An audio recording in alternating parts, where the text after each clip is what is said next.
আজকে আমরা বানাবো চালের গুঁড়ি দিয়ে তেলের পিঠা।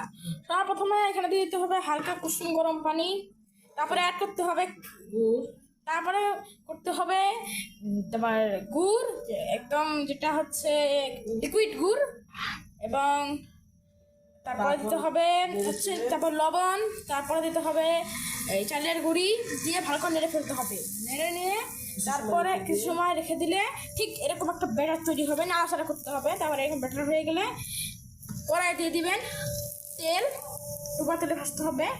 তারপর তেলটা গরম হলে এরকম করে পিঠাগুলো ছেড়ে দিবেন। দেওয়ার পর এই যে দেখেন এরকম ফুলকো ফুলকো একদম পুরি লুচির মতো ফুলে উঠবে। তারপরে এই দেখেন কিন্তু এই দেখেন এটা ফুলে উঠতেছে, এই দেখেন দেখেন আপনারা দেখতে পাচ্ছেন এই চোখে।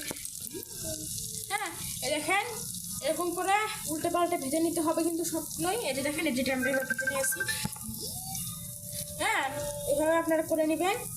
অ্যান্ড এই যে দেখেন এই যে এইভাবে উল্টে দিলাম, দেখেন এই যে উল্টে নিয়েছি। এই পাশটা লাল লাল করে চারিদিকটা ভেজে নিয়ে উঠিয়ে ফেললেই হয়ে যাবে টেস্টি টেস্টি তেলের পিঠা। আমরা এরকম কয়েকটা বানিয়ে নিয়েছি, আপনারা বানিয়ে একবার খেয়ে দেখবেন। এবং ফেসবুক থেকে দেখে থাকলে ফলো করবেন, ইউটিউব থেকে দেখে থাকলে সাবস্ক্রাইব করবেন। আশা করি আর নতুন নতুন ভিডিও আনতে পারবো আপনাদের জন্য। আল্লাহ হাফেজ।